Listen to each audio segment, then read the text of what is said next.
Hello, friends, and welcome to Virtual Strangers 61.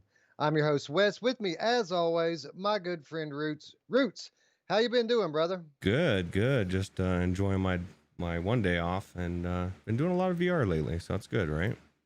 Yeah, me too, man. But more than usual. Of course, as you know, I've been off work for a week, and we've had all these new games come in, and I've been wanting to test out my Oculus Link more and more, and it's been a fun week of playing more VR than I usually do. Yeah, that's crazy, man. You and VR a lot is a lot to see, which is good. We need to get into some multiplayer. We need to get you into contractors with us, so you can see the beauty of what contractors is becoming. So Well, of course, as you all know, contractors had a big update this week, and a lot of what was it, Roots? There's a lot of new maps like they've added in the ability to mod like Half-Life Alex, right? right, yeah, they added the mod just to make it a lot easier for people to make maps, and it's only been out like 4 or 5 days, and there's a lot of amazing maps already. It's crazy. So yeah, I'm going to get into some of that today because we're going to cover it on the Monday show tomorrow. Now, I've never played Contractors before, Uh-huh. so I won't be able to talk about it as how it's different today as it was before. But you can speak to it on that front, right? Yeah, it's crazy, dude. I don't know how you've not played it yet. It's amazing. I mean, let's put it this way. I was on the Pavlov boat until yesterday, and I'm still on that boat, but I'm starting to move on over to the contractors boat, because it's just amazing. Yeah, I've always thought that it looked like the best one. I haven't played very many of these multiplayer FPS games. I played a little Pavlov, but that's about it. But Contractors and Zero Caliber, those are the two I think really look like the best ones, just from a look perspective. Yeah, yeah. Well, I would keep going, but I'll start going into the whole conversation of everything that we're about to talk about next week. But yeah, it's good, man. It's really good. So Yeah, so for tune in tomorrow. tomorrow for that. I'm going to have my first contractors experience today, and we'll talk all about it tomorrow on the Monday show 41. Yeah. Uh, Looks like the chat's populating pretty well here, Roots. We've got Greg's VR in the house. Spry Guy was first. Congrats to that guy. Alex VR in the house. Phil Yarn. Steve Gazebeck, and High on Tacos is in the chat for the first time. Everybody say hi to High on Tacos. He is the newest member of our community. Roots, I met this guy on Reddit a couple of days ago. I was in there to drop one of our videos on, and as I normally do, decided to help a few people out. And he had put a post out there that said, "New to VR, what should I play?" Mm. So I decided I'd go on there and just tell him to take breaks, so that he didn't get sick. But I've been talking to this guy all weekend. He ordered a Rift S, got it. It wouldn't work on his with his motherboard, like his USB wouldn't pick it up. So he had to order a USB card for his computer, which Oculus then after he ordered it told him that wouldn't be compatible either. Mm. But he went ahead and installed it anyway, and everything's working just fine. So he's just fresh off his first 12 hours of VR ever. And I know you can remember what a magical time that was, right? Yeah, that's crazy. A couple things. One, who isn't high on tacos in 2020? I'll throw that out there. And then two, I gave him the exact opposite advice, Wes. I threw just in the chat here. I just told him, "Oh man, you got to get grip, dude." And VR Spry Guy was like, "You might want to get something different, that's not gonna make people sick." And I think, "Oh yeah, that's a good point." He can go into third person, but man, what an exciting time to come into VR, right? Yeah. I actually sent him the link to Grip last night because we were talking about things that were cheap or free, and that's still $2 on instant gaming. Yeah, that's crazy, man. And hey, what's going on, Reckoner VR? I haven't seen you for a while, and I've never played Golf Club VR. I guess he says it's pretty good. Have you tried Golf Club VR? No, but there's a new golf game out for Quest that actually looks pretty good. I forget what the name of it was, but it just came out this last week. Yeah, some putt game, right? I think I thought I saw Something like somebody's made a video. Pro Putt, I think Yeah, maybe it's yeah, called. Pro Putt. That's right. Yeah, I haven't tried that either. Although I did almost buy a Quest, a 128 gigabyte Quest. I actually found it twice on Best Buy, disappeared, came back, and it was like taunting me, Wes, to buy it. And then I decided to pay my power bill and internet instead and get some groceries. But I was this close to owning a Quest. But what stopped me from getting the Quest, because if I'm honest, I'd have to get the cable, and that's the extra $80 on top of the 540. I was like, man, 620. Now I'm like pushing money that I shouldn't be spending, so I opted not to get it. I almost got it. You'd have to get the headset, and you'd have to get the cable, as well as of course the VR cover facial interface. Mm-hmm. But I didn't get the $80 cable. I got the $30 one, Mm-hmm. $20 one, $25 cable. But then on top of that, I had to purchase an extension because it wasn't long enough. I just got that in yesterday, but now everything works great. I've got more tether than I've ever had. Roots, I could walk to the toilet with my VR headset on and still not be out of cable. Yeah, that's how I was with my original CV1. I had so much cable that like it was literally an extra like 10 feet that I couldn't use in my room. I could walk anywhere. Never used it, but see, that's the reason why I would get the $80 cord, because you're gonna have to have it longer, right? And I don't like that. So well, yeah, the only problem with that is it's out of stock. You can't get them anywhere. Yeah. Oh, I guess you can use the charging cable. I don't know, man. I'm just big on having the proper cable. You know, it's fiber optic. You don't need the charging cable. It's all in one.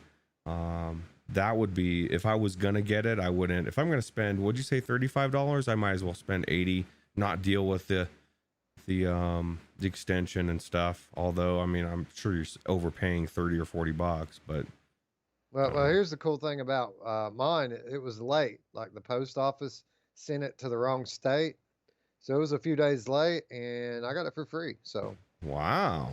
So I didn't know they were doing that anymore, man. Everything I order anymore is late anymore, and they just say, you're screwed, dude. You know, it's 2020. You're lucky to get it.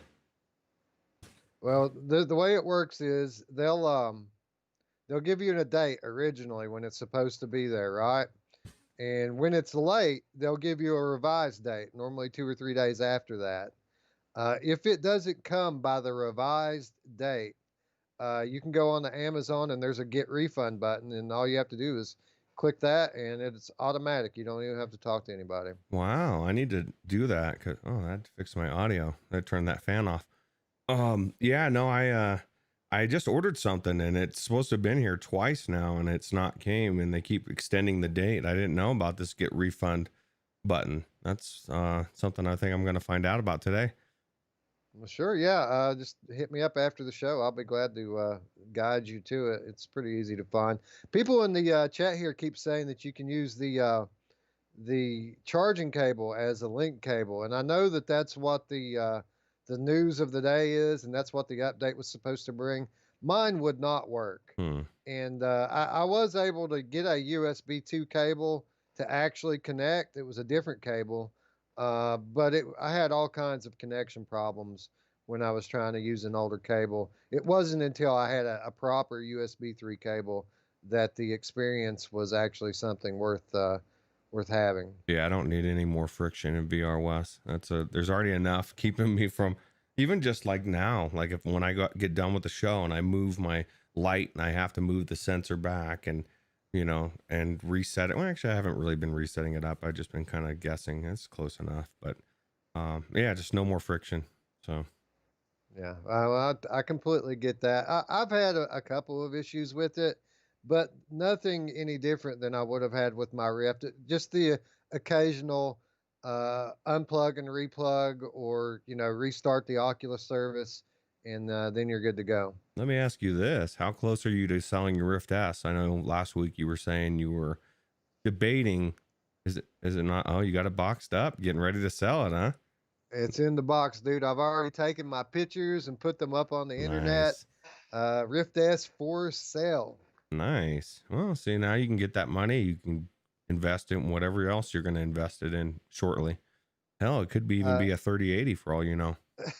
I posted it for the same price that you got for yours, Mhm.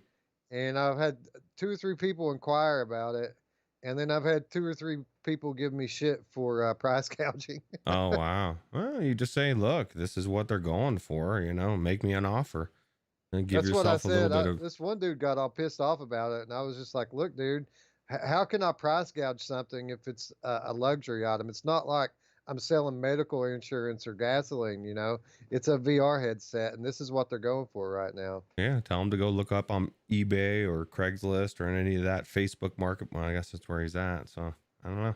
Yeah, Yeah. Well, cool. Good for you, man. You're going to get rid of that. You're going to keep the Oculus Quest. It tells me it's worth getting. It tells me I almost made a bad mistake. I should have just bought it yesterday, Wes, but I don't know, man. $600 investment just doesn't sound like something that I'm ready to do right this second for something that may be better in the second version that's coming out shortly.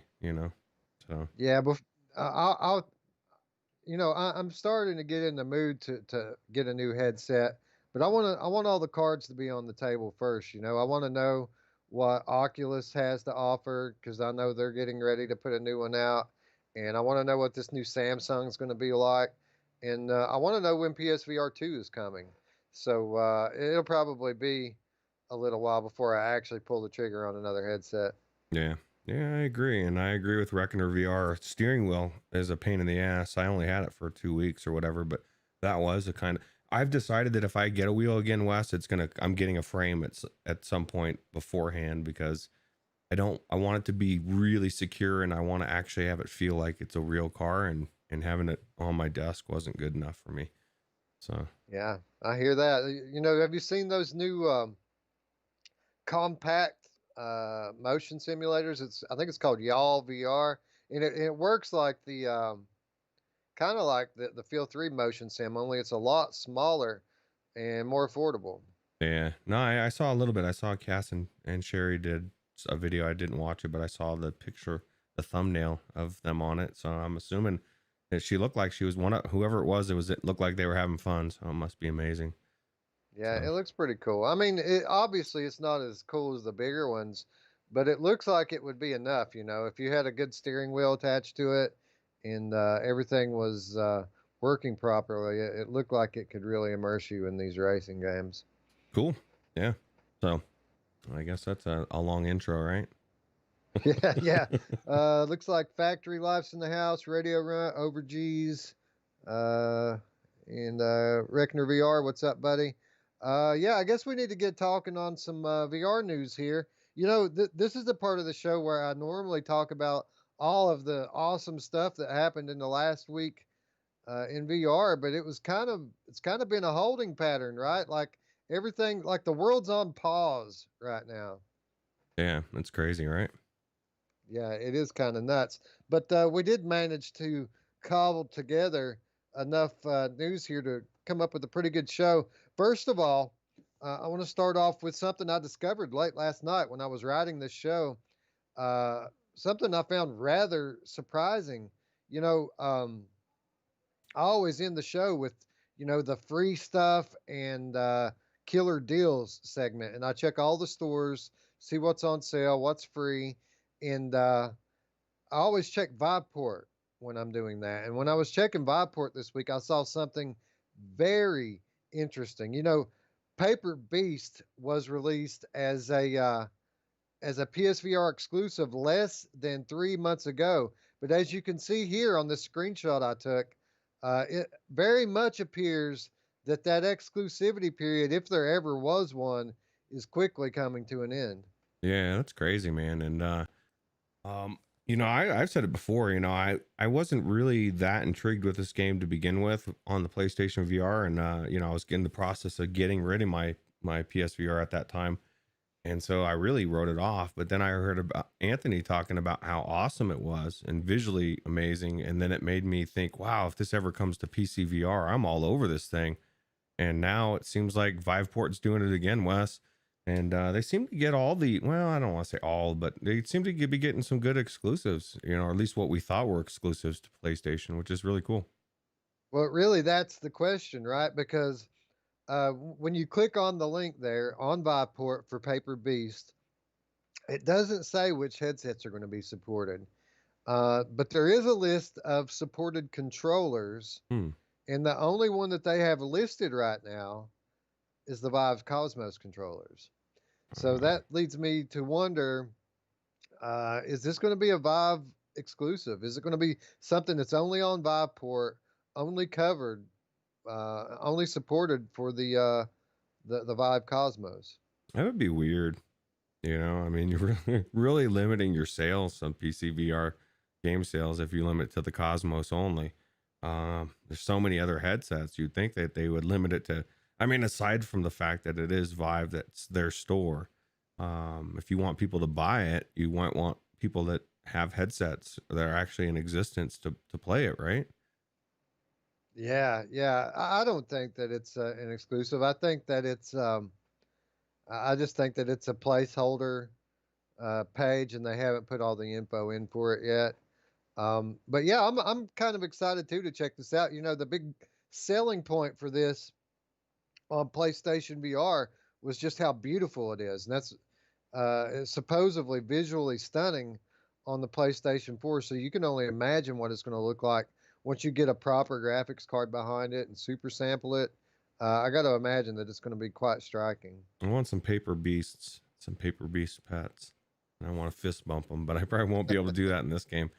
But now, yeah, that's huge news, and it's weird that that's how people find out about it is it's just on Viveport. No big announcement, no, hey, we're coming to PC, which I'm sure that'll be coming, but it's just weird. Yeah, it makes me wonder if they were supposed to put that up on there because normally with a big title like this, there is some kind of announcement.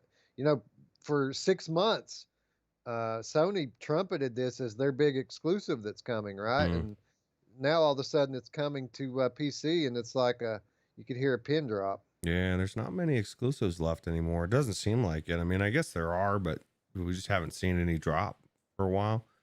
Nothing really big, but it's coming.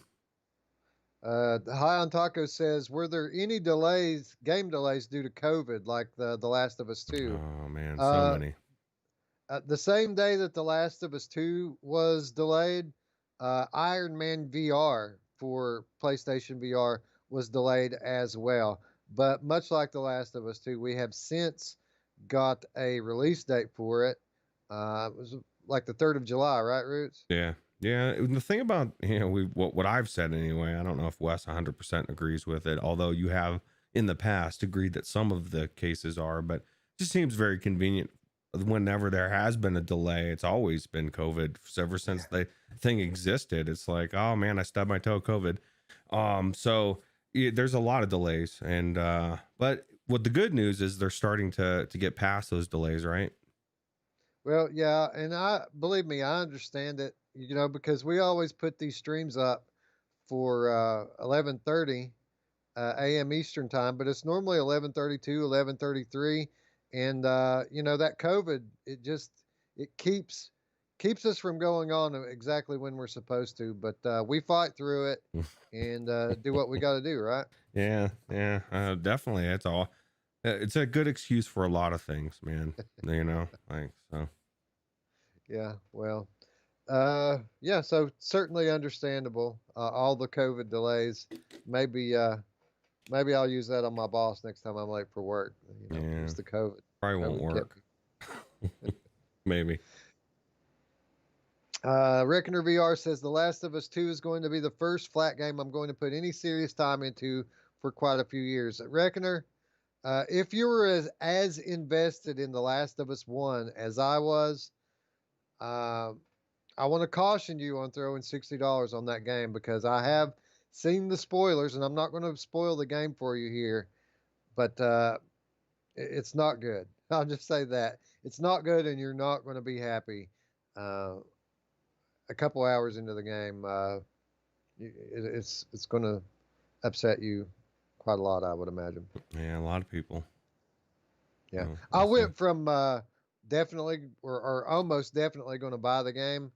To not in a million years would I ever pay for that. So, It's funny too, because I think you said the exact same thing that Gary just said months ago. You said that was going to be the game that would get you back into flag gaming. And then you read the spoilers and you were like, no nope. way in hell. So Nope. Well, Reckoner, Gary, you could do what thousands of other people have done since that spoiler got leaked and cancel. yeah, it'll be interesting. Maybe it won't be as bad as what they say, but Yeah, I don't know. I have seen one scenario that somebody put forth that could possibly save it, but I really don't expect that to be the way it goes. Hmm. Yeah, I'm crossing fingers. I never played the first one. You tell me it's worth watching, let alone on a YouTube channel. So I might have to do that. So Yeah, it's one of the best games ever. It really is, and it's so great not only because the gameplay is so good, but the storytelling is what makes it. right, and that's what's so disturbing about the second one, from what people are saying. You know, if it was just the gameplay that was, why you played the first one, you could probably care less. But you know, Yeah, the gameplay is amazing. I mean, I've watched some of the official Sony promo material, and it looks great. The gameplay looks almost good enough to for me to ignore the crap that they're going to do with the story. mm, yeah. Well, the story's usually what pulls me through. So VR Spry Guy says, "What if the spoilers are false?" There was video footage of to accompany the spoilers. They are 100% true. wow. Sorry, but I wish that was the case. I wish there was still hope. There's no hope. I watched it with my eyes. There's So no hope. You heard it here, man. It's just quit your job. It's done. Um, yeah, oh, that's crazy. yeah, they've done some things that I don't understand. But we'll see how it goes. We'll see what people think about it in a few weeks when it releases. Yeah, for sure. Uh, anyway, as we were just saying, it seems like the state of the world has kind of put everything on hold for a little while. You know, last week I came on this very program and kind of promised everyone that when we return this week, we would have all sorts of news to talk about because the summer gaming showcases were going to start happening. Uh, but as I'm sure everyone is aware of, everything's kind of been pushed back a week. So the Steam Summer Game Festival was delayed by 1 week. That's coming on June 16th through the 22nd. And the thing that we're all looking forward to, the Upload VR Showcase Summer Edition, also moving to June 16th, 9 a.m. Pacific time. We've reported every week as we've learned more about what's going to be on the Upload Showcase. Not a lot of new announcements this past week, but we did find out, Roots, that Solaris Off-World Combat is going to be debuting at the Upload VR Showcase this next week. And it's going to be our first gameplay footage of this new fast-paced multiplayer arena shooter from the developers of Firewall Zero Hour. Yeah, I was like, it's funny. I forgot about this game because, like, I saw in the notes Solaris, and I was like, what is Solaris? And then I pulled it up, and I was like, oh God, that's right, First Contact. I've actually had probably 3 or 4 people this week mention, and just in passing, talking to customers about VR, talking about how cool it would be to have Rainbow Six Siege in VR. And I'm like, dude, they've got it on the place. One guy even had, he blew my mind, Wes. He told me he bought a PlayStation and a VR for his kid who's like 9 or 10 because of Beat Saber, and he's never tried it. It's been like several months. Not even the kid, but the guy that I was talking to, he's like, yeah, I've never hooked it up. Yeah, I've played Call of Duty, a couple other games. I'm like, are you kidding me? You've got the PlayStation VR right now. And he mentioned in that conversation Rainbow Six Siege, and I was like, man, you got to get Firewall Zero Hour. Although I don't know that he'll be able to get the controller. It seems to be hard to get a hold of these days. So, but yeah, no, I'm psyched about this because I remember how cool the Firewall Zero Hour is, and then having something that's sci-fi, and we know they know what they're doing.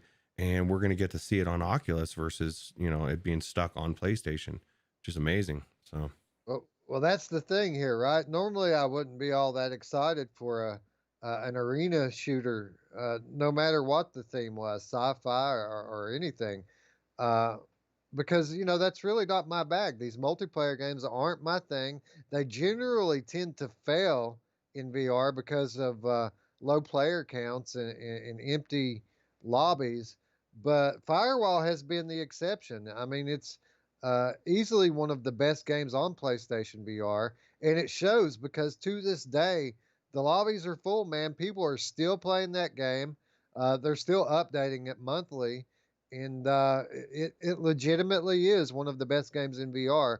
So when I see that they're coming up with a new game, and it's going to be cross-platform across all VR platforms, I think it's something.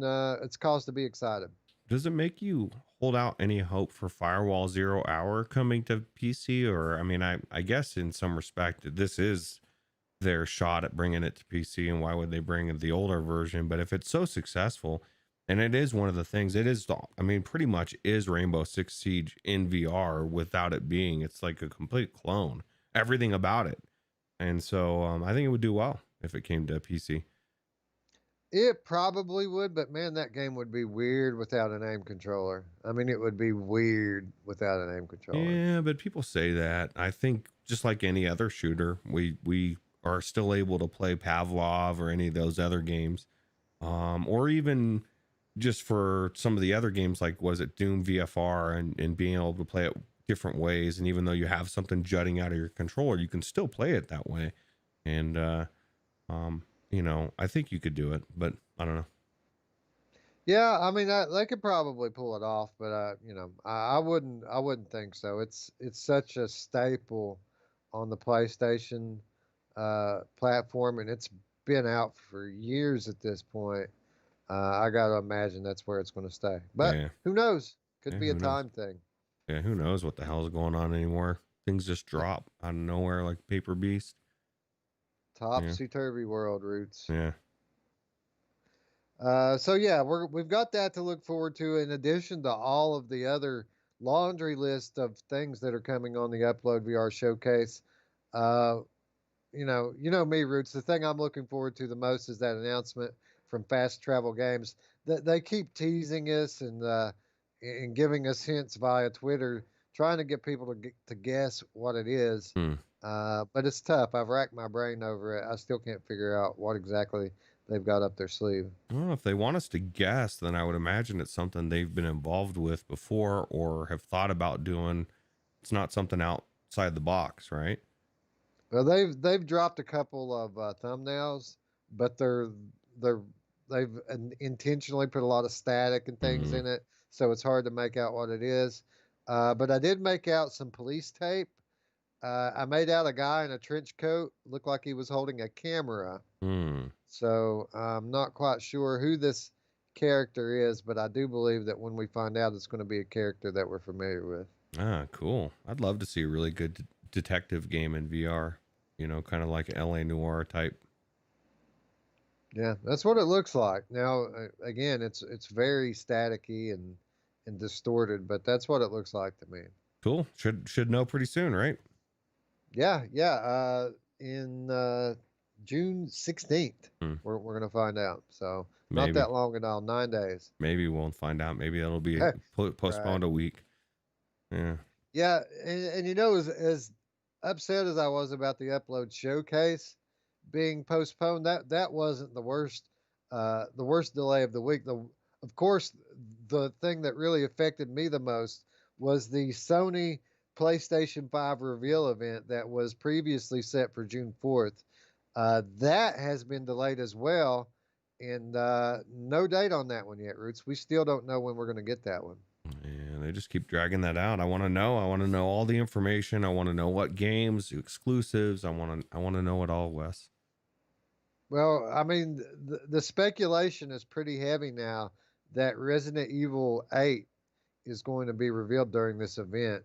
So, Resident Evil 7 is my favorite game. So, I'm literally chomping at the bit to see what Resident Evil 8 looks like. And they need to show me, Roots. They need to show me now. I want to know if VR is going to happen with that, which they won't let us know, I'm sure, but that's what I want to know. They may the rumors are pretty heavy that it's coming to PlayStation VR, so I would expect it. Sweet. Well, Oh, Roy Schwartz in the house. What's up, Roy? Long time no see, buddy. PD's in the house as well. How's it going, PD? All right, Roots. So yeah, we'll just keep an eye out for the new date on the Sony event. Of course, if you haven't already, you can scroll down to the description and there's an invitation to our Discord in there. And whenever we find out what the new date is for the Sony event, you'll see it on the Discord directly. But the Steam Summer Game Festival was pushed back to June the 16th, as was the Upload VR Showcase. So 9 days, and that's when the dam's going to break. sweet. Can't wait. A game that we've been waiting on for quite some time, that's not going to be part of these events, surprisingly, in my opinion. Crisis Brigade 2. You know, this game just kind of, came from out of nowhere. Shortly after they brought Crisis Brigade to the Oculus Quest, we started getting not even really clips, but thumbnails of Crisis Brigade 2. And we learned, 6 months ago that this game was in development. And apparently, it's about to hit early access any day now because Diego Martin of Sumerlab has been saying as much on his Twitter account lately.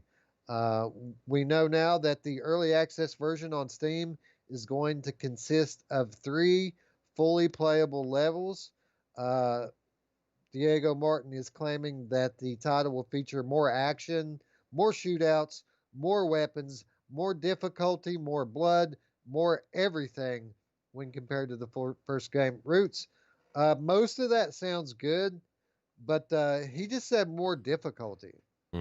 Yeah, I don't know about that, man. It's so difficult on the first one. If there's more difficulty to this, I don't know what the hell is going to happen. Now, wasn't it you that was telling me last week, I think, about how everybody's raving about this game that's tried it, right? They're just saying it's so good, even compared to the first one, and graphically it just looks amazing. So I don't know, man. I put a lot of stock in people's opinions when it matters. I mean, not everybody's, because the world's crazy.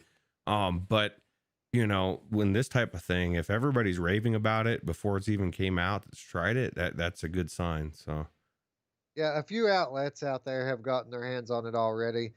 Paradise Decay, for one of them, if I'm not mistaken, he did a video on it not that long ago. But yeah, from by all accounts, Crisis Brigade 2, a substantial step up from the original. wow, cool. Can't wait. Yeah, I just recently tried the original for the first time on my Oculus Quest, and I had a blast. The gameplay is fun and addictive. It's one of those games like Persistence, where it's very difficult, but you never want to quit. You want to just keep trying, right? Did you feel bad when you beat Crisis VR Brigade 1 on the first try? Because I'm just kidding. Yeah, it's really is. It's so difficult. That's why we laugh about when they say it's going to be more difficult. It's like, man, this game doesn't need to be more difficult. Maybe some people believe it does.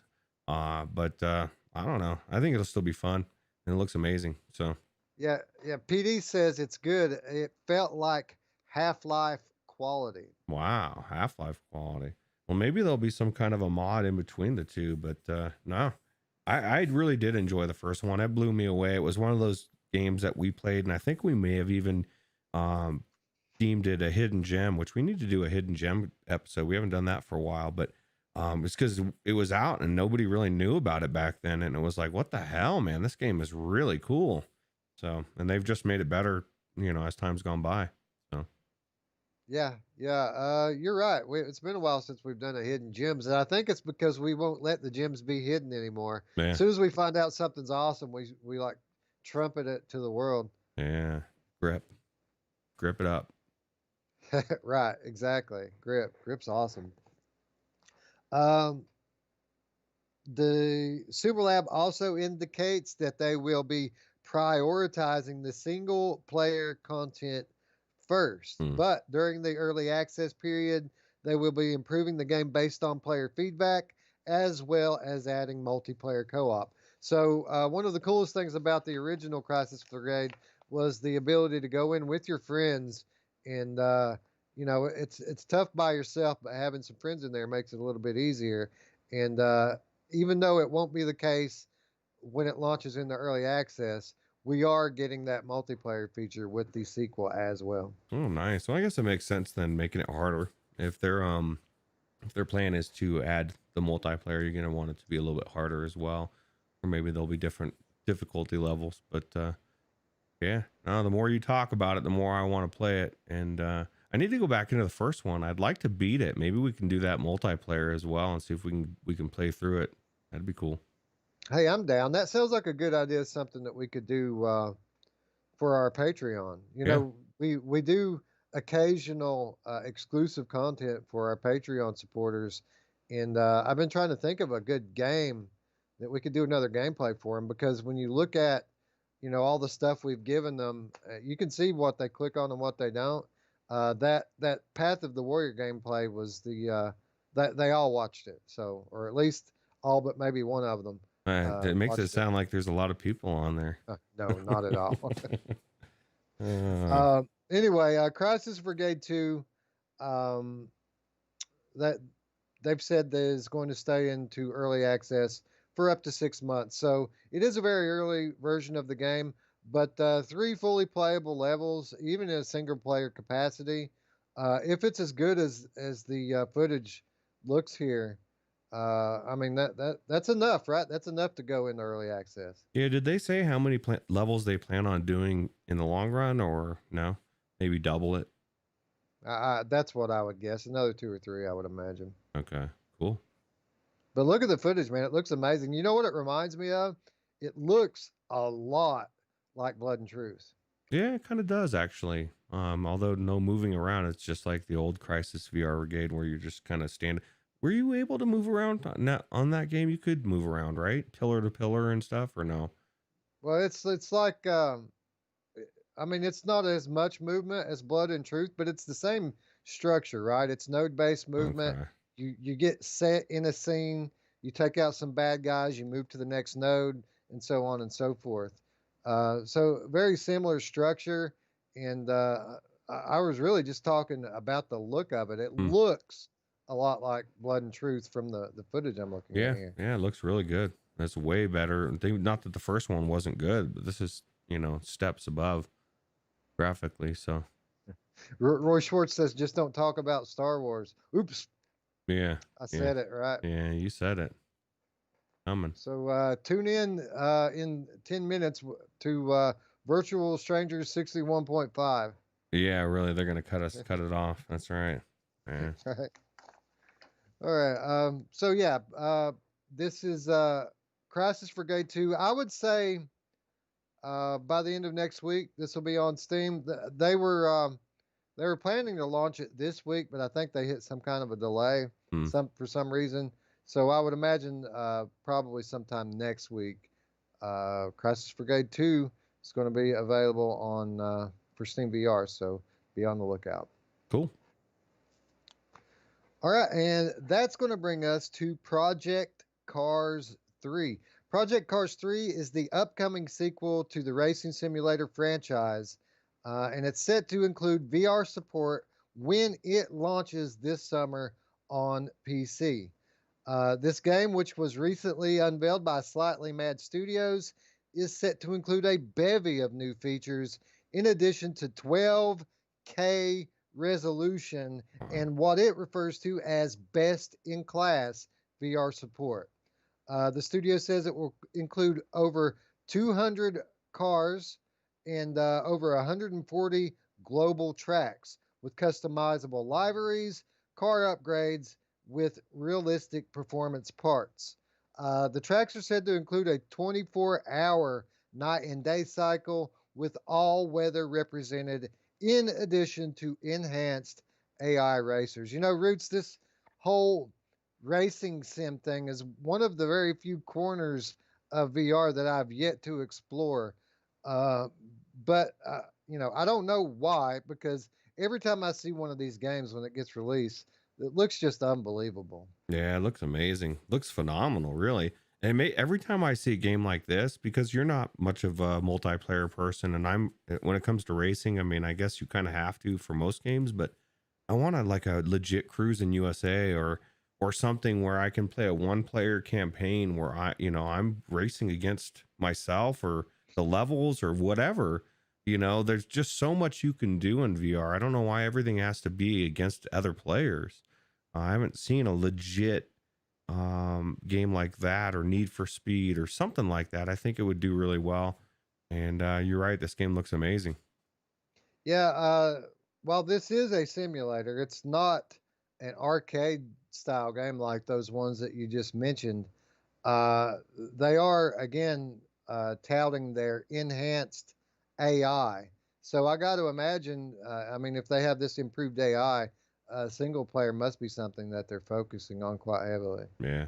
Yeah, no, it looks amazing. Makes me want to play it. Makes me want to have a legit wheel that's not gear driven, belt driven minimum, but I would rather have a direct, but I'm not rich. So I don't know, man. I just the small amount of time I did spend in the steering wheel thing opened my mind up a lot. It's got to have really good function, like with the drivers and stuff. It can't be hit or miss. Some of the older wheels are really finicky and the pain in the ass to set up. I want it to be as plug and play as possible, and I want it to be as close to real driving as possible. And that doesn't include a shaking wheel to make it feel like I'm going over bumps. That's not going to work for me unless everything in me, the whole thing is shaking. If just my hands are shaking, I think that's weird to me. I don't know. Maybe I'm weird. Well, maybe your virtual car needs a wheel alignment. You think about that? Maybe, yeah. Maybe if I take it from that standpoint, my car's really messed up, and I'm still trying to race it. But nah, I think there's a place for me in this world as far as the sim car racing, but it's going to involve a frame, like I was saying earlier, and a legit, really good steering wheel. I don't even know if I'd be as happy as like with Alex's setup where he's got to pull it out of his closet and set it up and all that. I just want to go over to one corner of my room and have it set up all the time, jump in my car and go. And if I can't have that, then I'll just rather not have the wheel. Yeah, I think that's what's held me out of these types of games. You know, it's the fact that I want the full experience, right? If I'm going to play a sim racer, I need the wheel, I need the pedals, Yeah. and even though these arcade style ones like Wipeout and Grip, you know, I can play those all day with a gamepad. For some reason, the dirt rallies and the project cars and the Assetto Corsas, for some reason, I avoid those games, just waiting on the day that's never going to come where I actually drop hundreds of dollars on a peripheral to play 10 games. Yeah. Well, and maybe it's not 10 games. Maybe it's amazing. But for right now, for me anyway, it's just there's not enough. And I can see the people that already have three monitors for racing that aren't in VR and then they go into VR. It's a no brainer. You're getting the wheel. You probably are. I mean, I guess you already have it, so I don't know. Yeah, and this game in specific looks amazing. Over 200 cars, 140 tracks with realistic weather, uh, and 12K resolution. Obviously, that's a flat statistic, but you got to imagine that they're going to be pushing 4K in the VR headset if they're doing 12K flat, right? Yeah, you better have a good computer for this game. I don't know. Yeah, you're Project going to Cars need 2. your 3080. Yeah, Project Cars 2 did really well, so I would imagine 3 does well as well. So, Yeah. It makes what it makes me want to do is pick up that new HP headset that's getting ready to come out because I feel like that headset and this game were made for one another. yeah, or any headset that want really good fidelity, but you're questioning whether the tracking will be good or not. Hopefully, I'm hoping the tracking's amazing, and then everybody can stick it. But you know, And we'll find out soon enough. I think it'll be good. You know, Obviously, it's not going to be any worse than Gen 1 WMR with twice as the cameras, cameras on the side. I got to imagine that it's going to be better, right? Yeah. Yeah, absolutely. But anyway, for those of you who didn't catch it, Rift S for sale. I need to get my new Steam VR headset, Roots. Yeah. Well, it's coming, dude. Just, you'll sell that one. Somebody will give you an offer close enough to what you're asking. Yeah, So, well, I mean, honestly, I'm just trying to break even on it. I put that high number out there so that I have room to negotiate. If I can just break even on it, I'd be happy. yeah. Yeah, me too.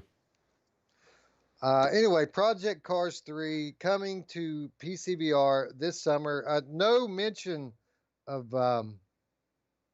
PlayStation or PlayStation VR. You'd think with the capability of the next gen consoles that this is probably going to get ported over, right? I would imagine eventually. I mean, the second one's on there, and there's more people with wheels playing VR and on PlayStation than on PC. So, Right, right. Plus, they're going to have all that superior PS5 hardware to really let the game spread its wings and fly, right? yeah, for sure. Anyway, Project Cars 3. If you didn't know, now you know. Roots, one of my favorite games to play on Oculus Quest when I'm not really feeling like getting up and playing a VR game and all that goes with that has been Gadgeteer. Gadgeteer is one of my favorite palate cleanser games. It's a game you can pick up for a few minutes. The concept is interesting and fun enough to keep you engaged, but its movement system is so good and the gameplay loop is so calm that you can literally lay in bed and play it. And, it's been a good game for a while, but there hasn't been a lot of post launch updates that have come to Gadgeteer. Well, all of that is about to change as Gadgeteer is now said to be getting its biggest update since it launched. And this update is said to include a number of new devices as well as a new color toolhead with 60 plus colors to choose from, as well as two new gadgets, the Start Cube and the End Cube, which lets you remotely start and stop your contraptions. Roots, have you given any time to Gadgeteer? And if so, what did you think about it? I did back when we talked about it before, and I thought it was really cool. Just what you could do and trying to solve the puzzles with the pieces, and it's kind of cool. Somebody taking the time to make this marble track reminds me a lot of marbles on stream that I on Twitch, and I think that would be really cool in VR as well. But yeah, I think it's a really cool, solid game, and the fact I know when you played it originally, you were saying exactly that. It was one of the coolest things was you were laying in bed and just doing your track and laying next to your wife, not disturbing her, just playing your game, and it's cool. Yeah, you talk about hidden gems. You talk about palette cleansers. This game is phenomenal on PC, let alone Oculus Quest. But I really like playing it on the Quest because, like I said, the movement system in it is so freeing that you literally don't have to move your body at all. You can play this game in a broom closet Yeah, and have fun with it. yeah, I agree. And VR Spry Guy is saying anytime we mention this game, we have to have Mamefan on the show, or at least give him a royalty since he's the one that put this game on the map. But no, this was one of his favorite games, right? He actually played it to completion, and this game is actually very long. It's got a lot of levels that takes a lot of thinking as you get further along as far as what to do. I don't know, was this like something you can play on, or is this just something somebody made uh with their thing? This is like a marble race. So like these different colors are supposed to be racing one another. But this is just something someone put together to showcase a few of the new Mm, items and abilities that are going to be included in the update.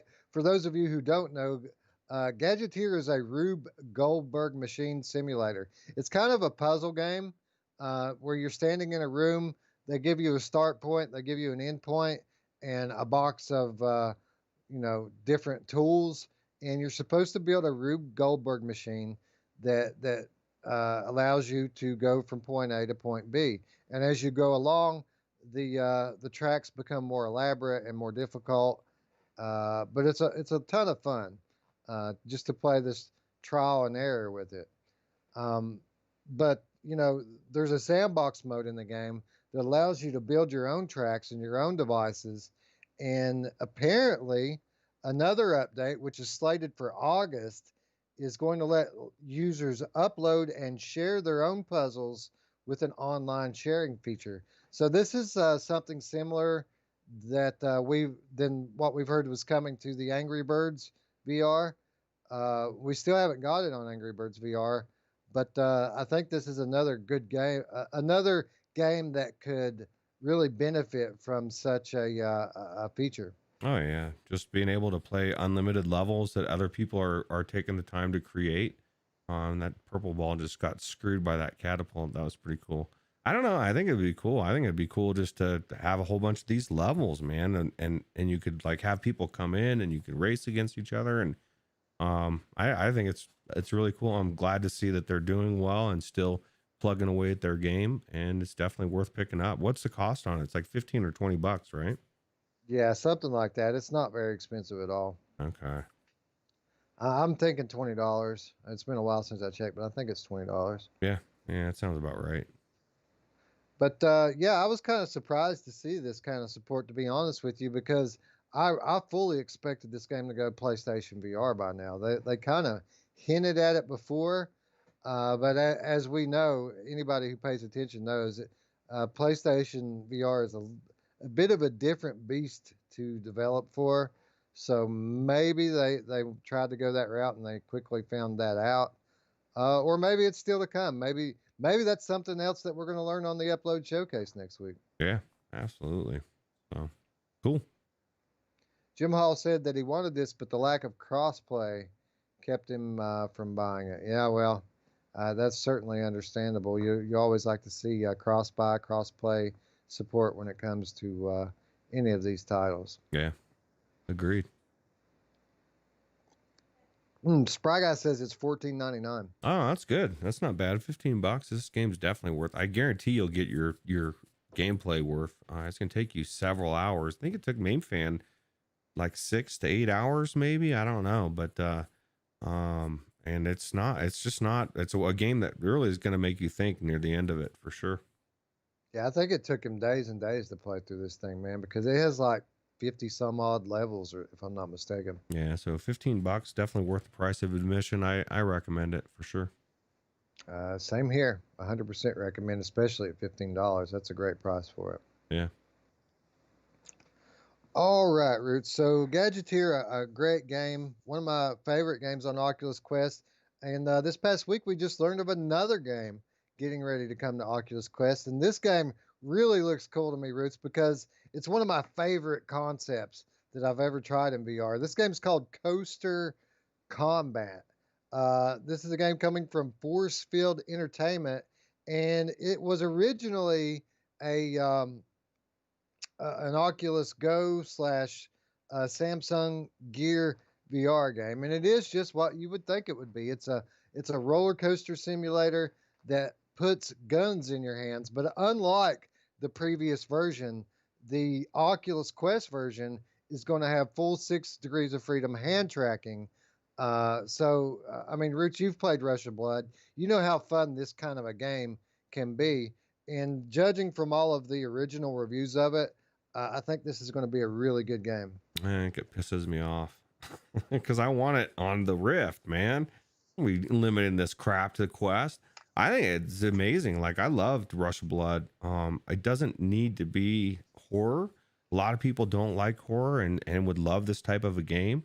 And what I'm psyched about, because I couldn't find any Quest video, but this is Go footage and it looks pretty good. So I would love to see, I can't wait to see what it's going to look like on the Quest and see what kind of levels they do. And hopefully it'll come to Rift as well. I can't imagine it won't eventually. But I'm more excited to see what future roller coaster games, because everybody loves the roller coaster levels. I mean, not everybody can deal with them, I guess, but like one of my favorite things, whether it was Mario or Astrobot or any of those type of it was always the Donkey Kong Country, the roller coaster levels, right? And it was like, man, and then being able to be on there and then shooting stuff, and if they can do it right with the right game, man, this could be a phenomenal genre that hasn't really taken place in VR outside of Rush of Blood. It's the only one game that I know of that's like this in VR, and aside from this one, obviously. Oh, we got a pirate there. So no, it just looks cool. Yeah, well, there's been a couple of others. There's been the Roller Coaster Legends, which is a single track, obviously, with shooting that was added in later. The second one's supposedly better than the first one. And then there was the Darkness Roller Coaster, which released to very mixed reviews. But Rush of Blood's really the one that really got rave reviews. And this one, Coaster Combat, Paradise Decay says is his #1 Oculus Go title. It was his very favorite game on Oculus Go. Yeah, that's crazy. And I agree with Alex VR as well as far as multiplayer. Don't you think that they would add multiplayer to this, considering it's a combat game? I think that's a no-brainer. And it doesn't have to have it, but if you could go up against a friend and be racing each other and laughing and shooting stuff, and maybe you've got different stuff to shoot and knock down in front of the other player, you're messing them up. I just think it could be really cool. But I mean, if it's not in there, if this is like strictly a story type of game, then it won't be. But I don't know. Yeah, that's an interesting concept to do it simultaneously with another player. A game like Rush of Blood has the leaderboards, and you could always do like we do sometimes, and connect up on Discord and kind of talk as you each play your own game, and then compare on the leaderboards. But yeah, I got to imagine that would be a load of fun if you could literally be in the same train car shooting at different targets. That would be pretty cool. I agree. Jim Hall says this was the first game that he played on the go. When I was reading the reviews, I read a few reviews of the game, and a lot of people were saying that these were the best coaster tracks that they've experienced in VR. And as you know, I say the exact same thing about Rush of Blood. I've tried a bunch of different VR roller coasters, but nothing's quite. I haven't quite felt the movement and the height in VR the same way that I have in Rush of Blood. So I'm very hopeful that this could be another title on that level of quality. Yeah, so when I was probably I need to get the Quest first. I was thinking about it to use it with virtual desktop, but now I was thinking about what you said about No Limits too back in when you tried it for Because I Said So, and you were saying you didn't really feel it very much, and I was saying, well, when you were doing it, were you like looking around, or were you like, no, I just was riding like I normally do. I just was looking at the track, right? If I remember you saying that. But maybe that's the problem. Like when you're riding Rush of Blood, you can't look at just the track. You have to look everywhere but the track. You're shooting stuff, you're doing all sorts of stuff. And so your sense of speed would feel more increased than if you're just looking at the track. You know what I mean? It's a weird, I don't know, maybe you should go back into No Limits 2 at some point and see if that makes a difference or not. But, cause I do the opposite. I try to just like pretend like I'm really on a roller coaster and look around and just enjoy it. And, but I don't know. Yeah, well, sure. I'm sure I will end up back in that game at some point because I am a bit of a coaster buff.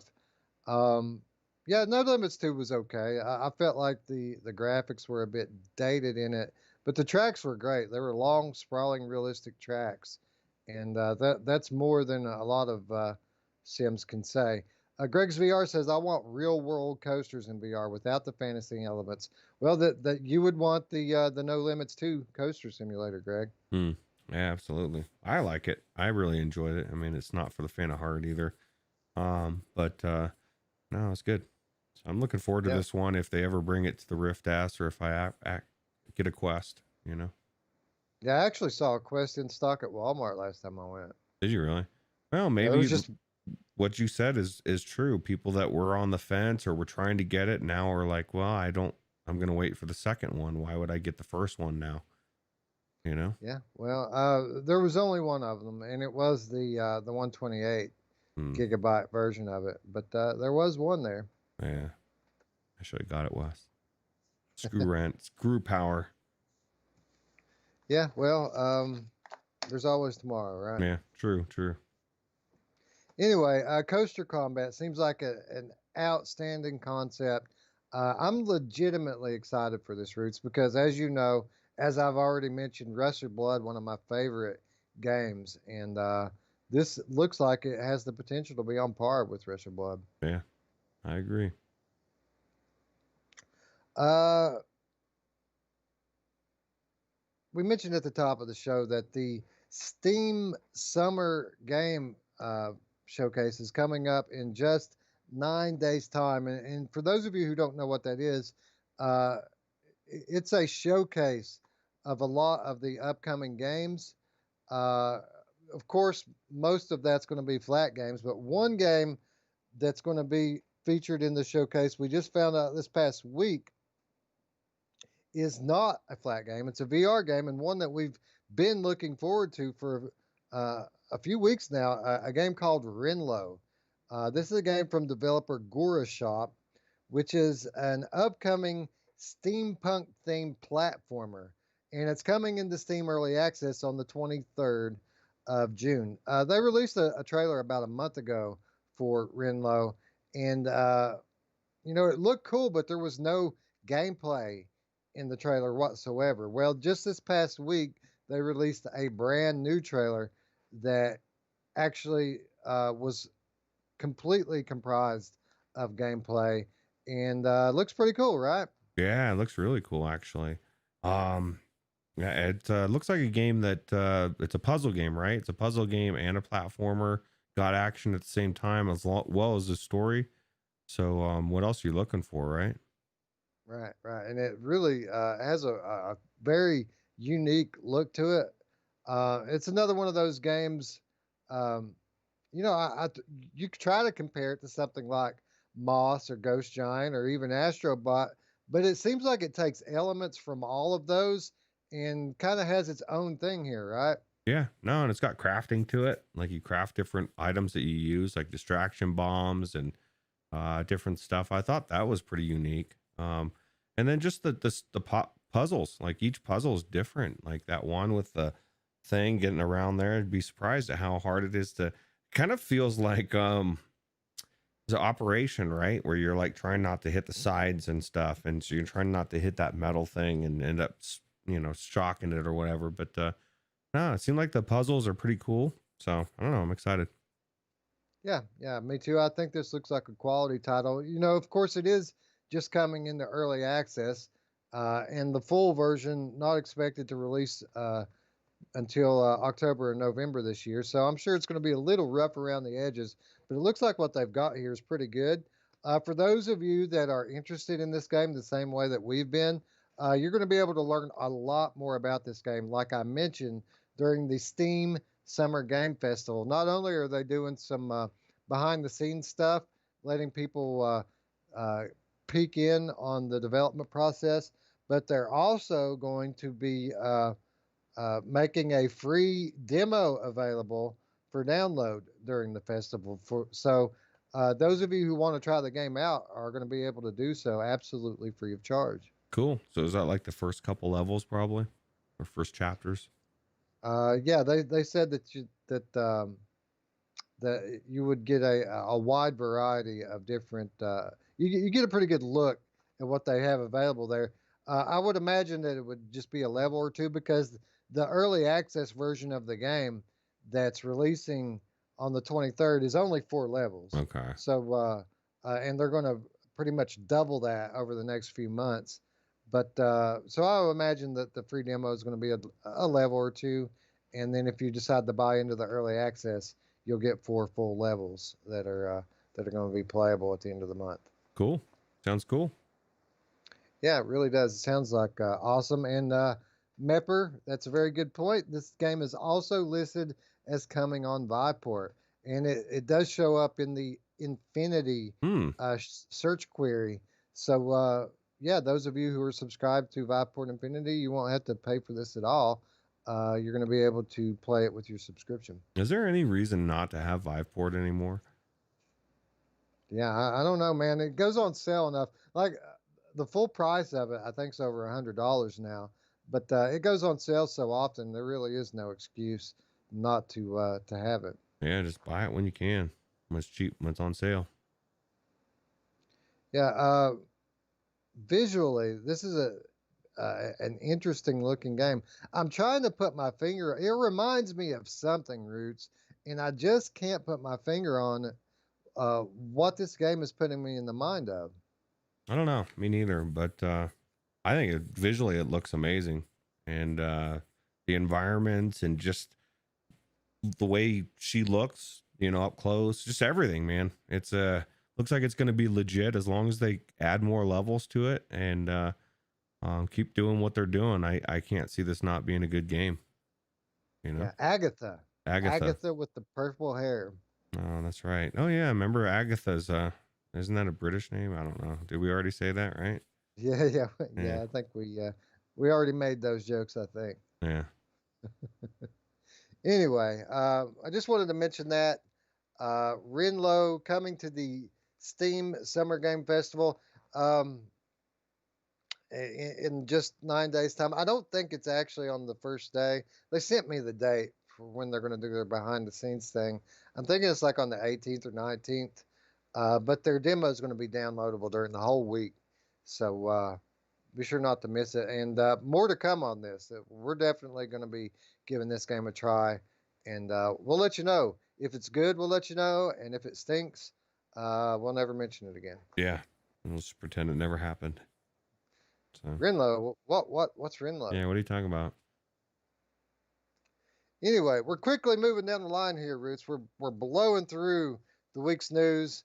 I wanted to touch back on another game that we recently talked about, and that game is Desolatium. And I'm sure you'll remember we talked about this.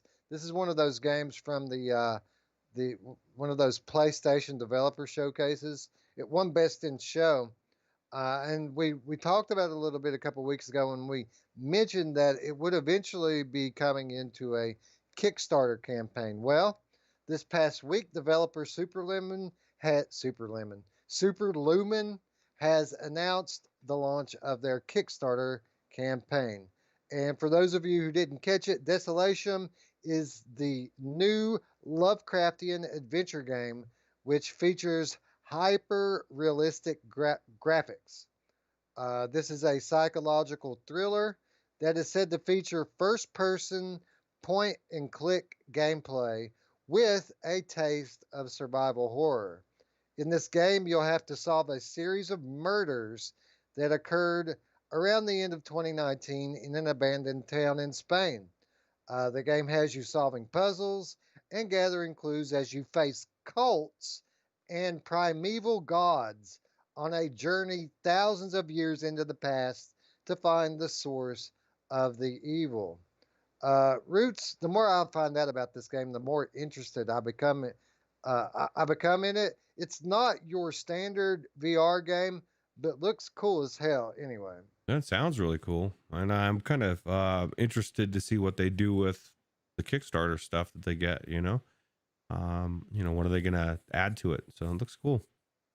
Yeah, I didn't really check out what the tiers were, like the stretch goals, but to buy in to get a copy of the game is like only like $17 or something like that. It wasn't a whole lot.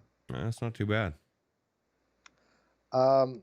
Cults and primeval gods. This is the type of horror that really gets to me, Roots. The supernatural horror is really the stuff that really freaks me out. Yeah, me too, because it's real. And it's like most horror, Michael Myers, Freddy Krueger, it's just so unrealistic that I just can't buy into it. But I believe in God, I believe in the devil, and anything that's supernatural, you can stay the hell away from me. So right, exactly. Like I can deal with zombies all day long, but when you start talking about voodoo and cults and devil worship and stuff, that's the stuff that really scares me. Yeah, that's definitely creepy, for sure. There are four characters from four different times and places with intertwining stories in the title. And according to the description, the paths and decisions that you choose to take will determine different outcomes. So apparently, there's going to be a lot of replayability. This is going to play kind of like an interactive story. It's a point and click thing. There's not locomotion, but it's a story that you're interacting with. Apparently, a very twisted story, and there's going to be multiple outcomes to it.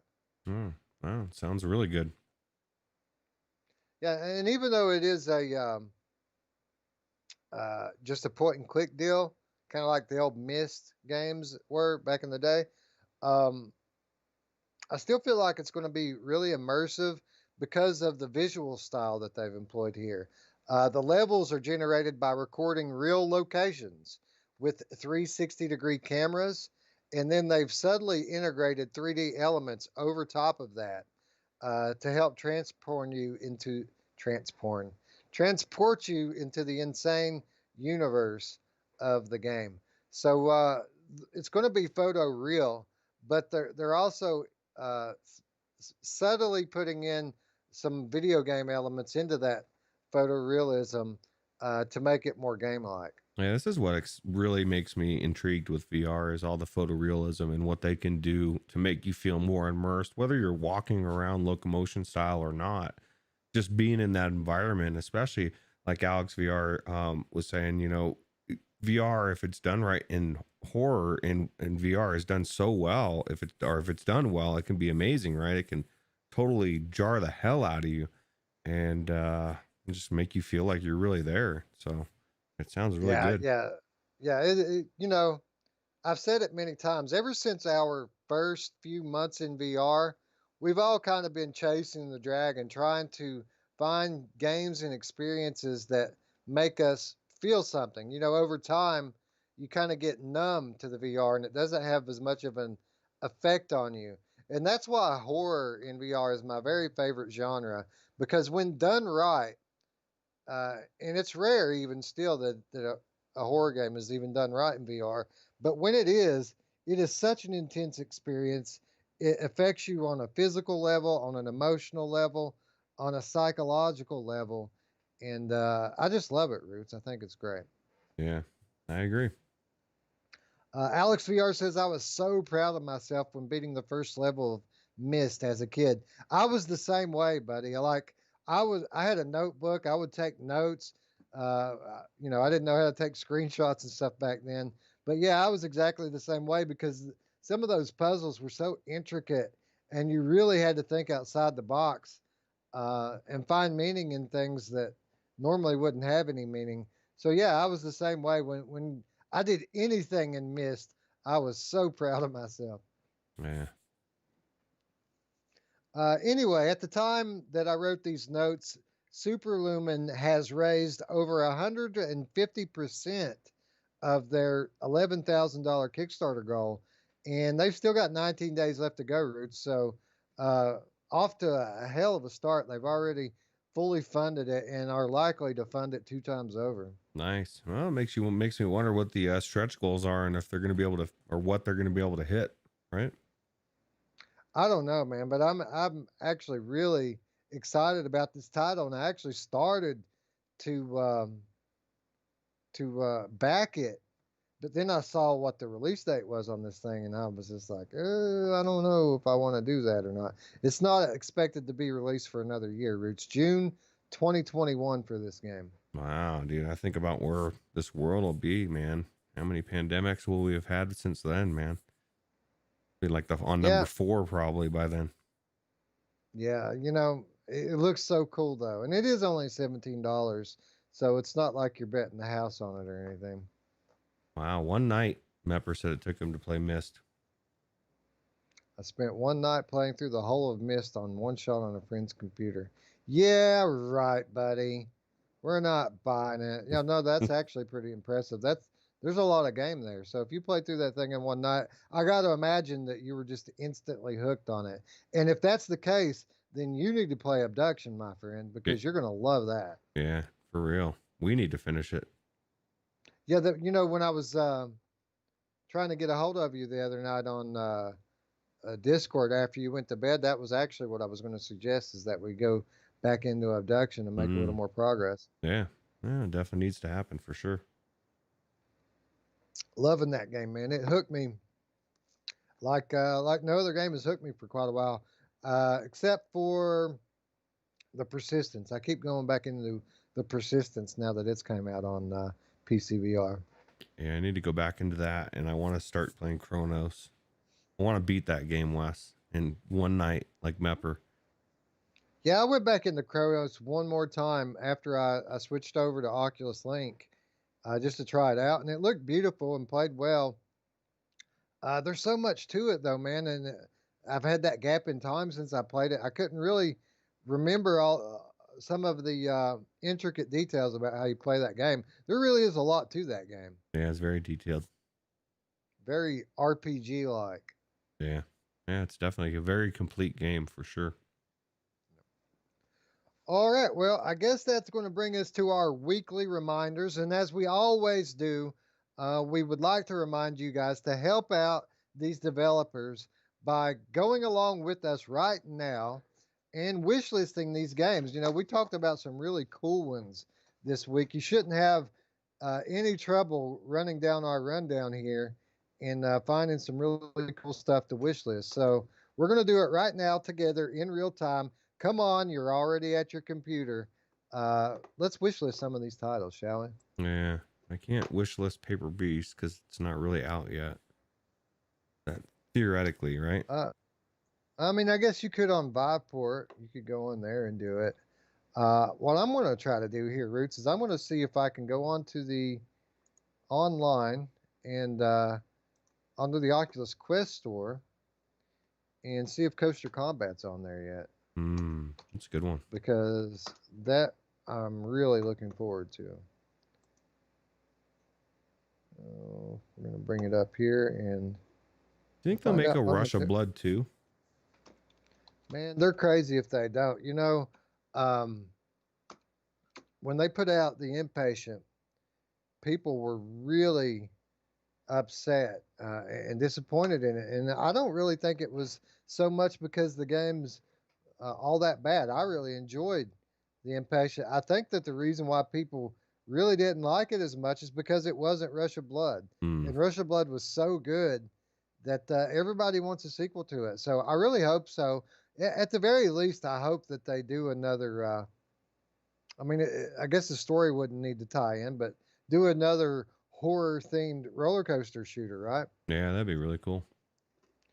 All right, so we've got no Coaster Combat on the Quest store yet. Oh, I've got it. I'm going to go on Steam right now, and I'm going to wish list Crisis Brigade 2 because that looks incredible. It's coming. It's coming soon, Wes. Yeah, I know it's coming really soon. Too soon, actually. I want it now. Oh, wait, that doesn't make sense. No, it's not I coming soon want enough. it all. Yeah. I want it all. I don't even see VRigade 2. Oh, there it is. Oh, it's already on my wish list. That's why. Never mind. I can't wish list anything. Everything's already on there. So pretty much screwed. I want it now. All right, so let's go to the store and put in Crisis Brigade 2. There we are. Oh, come on now. It's not working. All right. Now we got it. We got it. Just got to find the button to click on. There. Add to your wish list. Boom. Done. All right. So Crisis Brigade 2, thoroughly on the wish list. For those of you who haven't played Gadgeteer, I highly suggest that. You can go put that one on your wish list, no matter what platform you're playing on. And Rinlo, you'll want to put that one on your wish list because they're going to release that demo next week. And you're definitely going to want to check that out. So, you know what? I'm going to go ahead and do Rinlo while I'm in here, too. Rinloing it up. Boom. VR only Rinlo. No flat game. No Rinlo for the flat gamers, Roots. No, they're screwed. They don't get Half-Life Alex. Well, they probably do. Don't Has anybody made a legit mod now for flat? I know somebody did make a Half-Life Alyx flat mod, but like a legit one that's good. It's not all jank. It's just pathetic, Roots. It's like the Impossible Whopper, dude. I mean, just get a hamburger, right? Yeah, if you want burger, just eat a burger. I agree. All right, so that's going to wrap up Wishlist. Hopefully you guys participated with us. Be sure to let us know in the comments down below, what did you put on your wish list? A lot of good stuff on there. And it really helps the developers out, not only by letting them know that you're interested in their game, but it also lets Steam know, it lets Oculus know, it lets them know what to push with their algorithms. So. Well, plus, like I was telling VR Spry guy the other day when he asked me why I bought him a copy of Pavlov, and I said because it was on your wish list, and I felt like buying somebody a game, and I people thought I was joking. I told them make sure I'm on your friends list and it's on your wish list because you never know, you might get a free game if I just feel like buying one for somebody. Well, there you go. Yeah, Roots, Santa Claus Roots might just show up one day and, Merry Christmas, here's your game. Well, it's like I told him, is like we get so many games for free that before we did the show, I was buying everything. So now since I saved so much money on other games, I like to give it to other people. So yeah, absolutely. Generosity, it goes a long way. You do something nice for Spry Guy does something nice for somebody else, and it just the world's a better place. I'll tell you my selfish reason for it too. I love me some Spry Guy, and so getting to have him and Pavlov with us makes it better for me. So that's my selfishness. So well, I think that's okay. I think that wanting to spend more time with your friends is not a bad thing, Roots. I think it's a good thing. Yeah, that's true. Anyway, that's going to bring us to our second reminder this week and every week, and that is free stuff and killer deals. I always have a lot of fun with free stuff and killer deals because there's always a lot of free stuff and killer deals going on in VR. And I'd like to point something out here that occurred to me that might not come across to the viewers when I'm doing this. This list of free stuff and killer deals is cumulative. I don't repeat things after I've covered them in this segment. I just move on, but that doesn't mean that they're not still out there. For example, we featured Grip a few weeks ago at $2 on instantgaming.com. And we haven't mentioned it again since then. It's been a month. It's still $2 on instantgaming.com. And for those of you who are a little iffy about that, who thinks it might be a shady deal, it's also $7.50 on Steam right now. So there's no excuse for anybody not to have Grip anymore. Yeah, it's such an amazing racing game. Probably one of the best racing games I've played in VR, or period. It's just really good. Yeah, it's really good. Is it the best? Is Wipeout the best? I mean, it's debatable, but just the fact that it's on that level really speaks volumes, right? Yeah, I agree. And I wanted to take this opportunity because I promised I would on the Anchor to shout out to the Anchor crew or people that listen on Anchor because they never get to talk to us. They never get to interact. Sometimes I wonder if they, there's 70 plus people that are out there watching it or listening to it that we never talk to. So I wanted to shout out to them and explain. Partially, I guess I did in the description, but episode was at 60, right? It was half of an episode because they screwed us and they knocked us off. And hopefully by now, but I did just finally post that half an episode because we lost the first half. But anyway, everybody on Anchor, you rock, and we appreciate you. Yeah, that's something we don't say enough. There is an audio version of our podcast out there on all the different podcast platforms, and we don't ever shout those people out. So good call, Roots. Shout out to all the audio listeners out there. And what he was talking about, the reason why last week's episode was kind of like half of an episode, we produced this show primarily on YouTube. That's where the original version of the show goes up at first. We do it live on YouTube. And last week, we did something. We still don't really know what Mm. we did to upset uh, YouTube. And apparently, we broke some kind of community guideline, and they jerked our episode down with haste. Yeah. And it's gone forever. No, you can't download it, you can't edit it. They gave us a few days to watch it. But it's gone, man. And that's kind of what happened with that there. Blame YouTube. Yeah, didn't they say we were misleading, or I don't know, the wording was what was the weirdest thing. It was like, what do you, I don't even know what the hell they're talking about, but it's weird. Yeah, yeah, I don't either. And I got to imagine either we said something about the pandemic because we were, and I hesitate to even talk about it now because they might end up jerking this episode down. Mm. But we were uh, we were talking about Disney, and I'll just leave it at that. Mm. Uh, you can imagine. Remember, we said a few things about Disney and their revenue shares and things like that. Yeah, maybe it was, man. Who knows what that, but Disney, we love you. You're awesome. Don't mess Yeah, with us. We'll leave you alone. yeah, Oh, yeah, absolutely. Disney number one. number one. Anyway, free stuff and killer deals.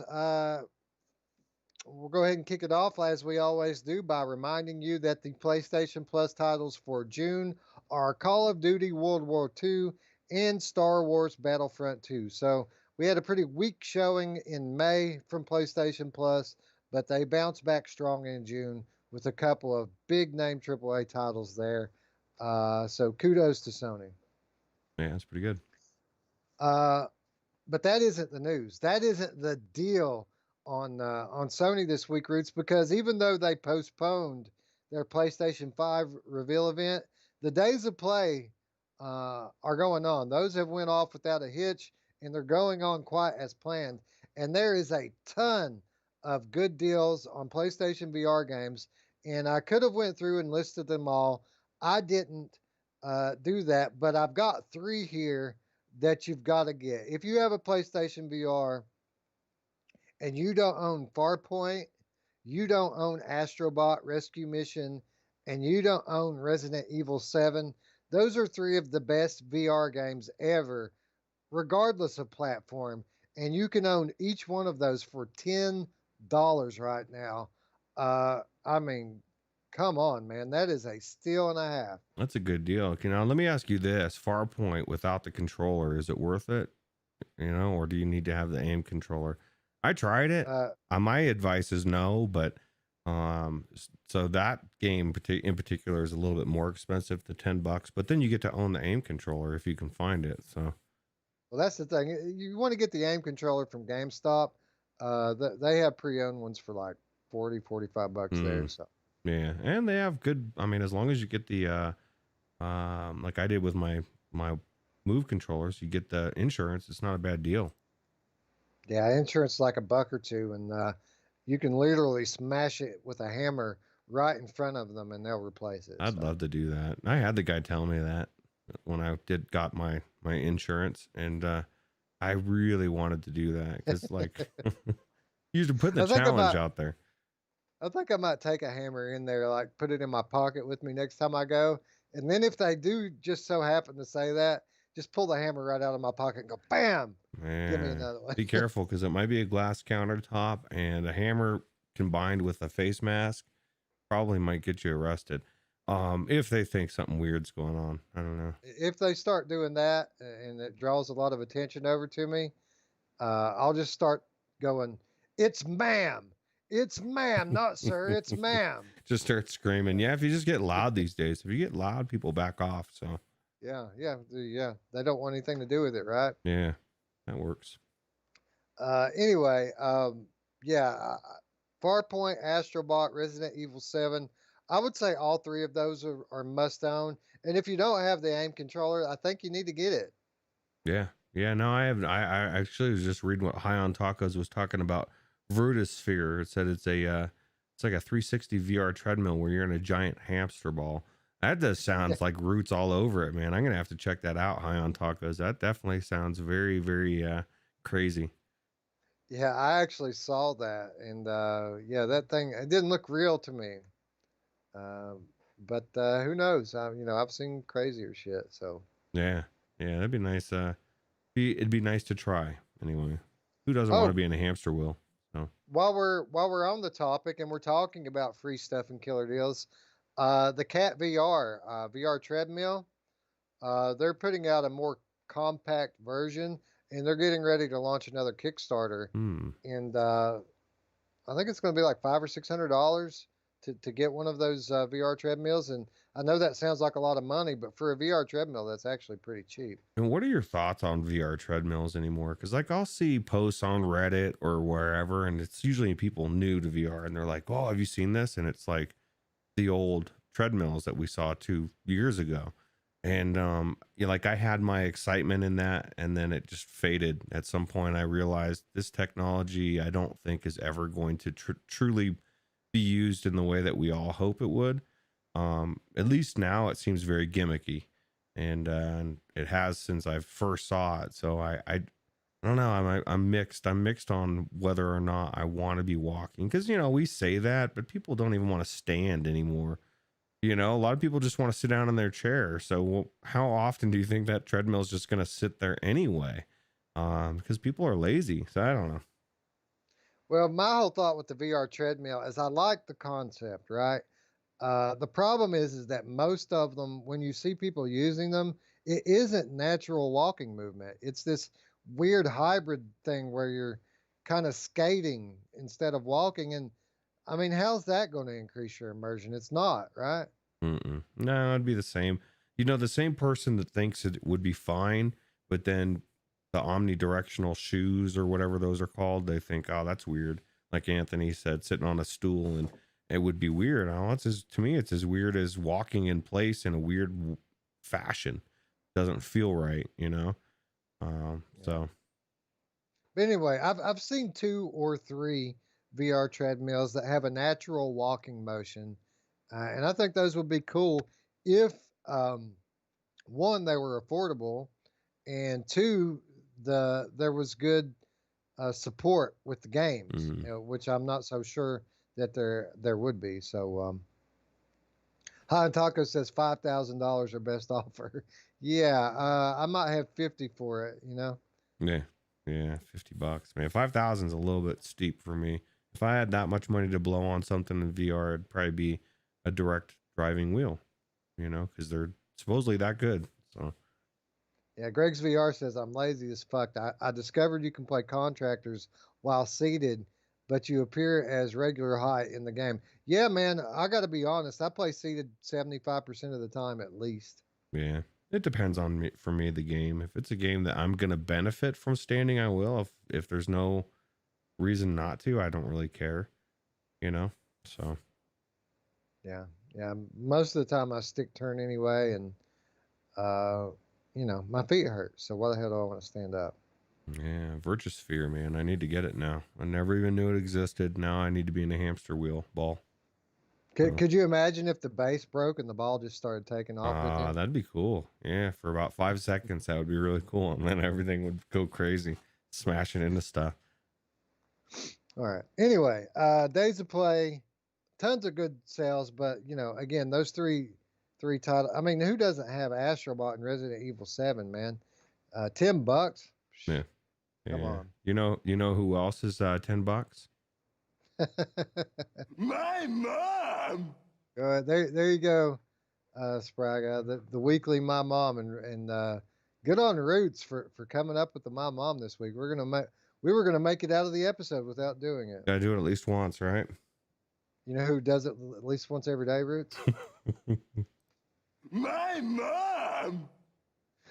Anyway, then we go on over to the Epic Games Store. This week, Overcooked, popular cooking game, flat game, of course, but again, freeze free, right? Yeah, yeah. I think I might have tried Overcooked 2, but I've never tried Overcooked 1. I don't know if there's much difference, but a lot of people love those cooking games, even especially in VR. So there must be something to it.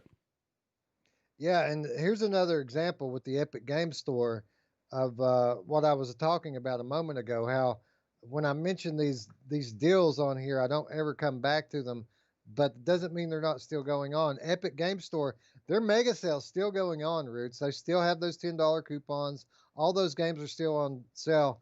And High on Tacos took full advantage of this last night when he picked up Trover Saves the Universe for Oh, $8. I was just about to say, what a good game to pick up, especially if you just came into VR. Because I did play some of that flat, and it was cool, but it's not as cool as being in the game. You know, it just was one of those moments for me where it reiterated that being in the game is better than looking through the window. So Yeah, and I tried to tell him about Tetris Effect too. He wasn't familiar with it, and he was like, "What? It's just Tetris in VR?" And I was like, "Yeah, kinda, but not really. It's complicated." yeah, well, you got to see Anthony's rant on that. It's just Tetris in VR, bro. You know. Tetris, it is, but it's not. It's beautiful. It's one of the most beautiful games in VR. And it's very stressful at the same time. If you think you're just going to relax and just chill out and watch what's going on behind the screen as you're playing Tetris, that's not going to happen. You're going to frantically be flipping stuff around and pulling your hair out if you have any left. At least- 100% worth the $18 though, right? Yeah, no, it's definitely worth it. I think it was worth full price, but definitely $18 sounds better than 28 for sure. Oh, Skiva in the house. What's up, Skiva? All right. So yeah, the Overcooked is the free game this week on Epic Game Store. We mentioned at the top of the show that Contractors has got a huge new update with all kinds of new game modes and customized maps. What we didn't mention at the top of the show is that Contractors is half off right now on Steam. Another great game for $10, Roots. Yeah, $10 for this game. Pavlov answered by going to $10 as well. This game is definitely worth $25 all day long. For $10, it's a no-brainer, especially with all the changes they've added. I mean, Wes, they added jump in there, man. They added the jump button into this game so you can actually jump around corners. It makes a huge difference. And I already shouted him out earlier, but this footage is from Greg's VR. And if you haven't checked out his channel, check it out. He has a lot of good gameplays on there. Yeah, this game looks amazing, and I'm looking forward to getting into it here in just a few minutes and trying it out for the first time. Now, before I get in there live with other players, hopefully there's some kind of a single player thing or a tutorial where I can learn how to operate in this world. No, it has a tutorial, and not only that, but you can set up, like, this is Nuketown from World of Warcraft with Call of Duty, and it's just so close, looks so amazing. But what's the beauty of it is you can set it up to where you're playing with only bots against your Wow. and playing with your teammates as bots, and they're not sloth, man. They really are good. So you're gonna get shot and have all sorts of weird stuff. This is a crazy game. I want to play it on Team Deathmatch because one of the best part of Nuketown was always the grenades, man, and everybody nuking each other with grenades because it's such a small map. And the only way I've played it so far with everybody was gun game, which is amazing. But I want to have some grenades as well. So. That's crazy, man. I never really was much of a Call of Duty player, but I recognize this map. I recognize it from looking at it. The couple of times that I have played Call of Duty, it was in this map. Yeah. So I recognize it. Nuketown is one of the best things about Nuketown is it's just so small, but it's set up in a way that it's just constant action, and everybody's screwing each other out over, and just getting up in that room and picking people off from the window, or I love to get in there and hide around the corner, and then people run in, you nuke them that way. There's just so much to it, and I don't know. I feel like with the addition of the maps and the addition of the jump, this game might become better than Pavlov. And a week ago, I would have not said that. So, well, that's awesome. And we're going to talk a lot more to that effect tomorrow after I get a chance to play it. And I assume you're going to go in and play it some more yourself. Yeah, absolutely. Yeah, so we're going to talk about Contractors tomorrow. We're also going to give our detailed thoughts on the Wizards' Dark Times. So be sure to tune into the Monday show tomorrow evening, 7:30 p.m. Eastern time, or around about. Yeah. Ray Pope says Overload is available on the Humble Bundle this month.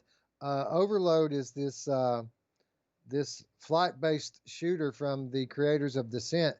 Ray, I've never played it, but it's got a lot of really good reviews. And if that isn't enough to sell you on the Humble Bundle this month, Sinuous Sacrifice, Hellblade, is part of the Humble Bundle.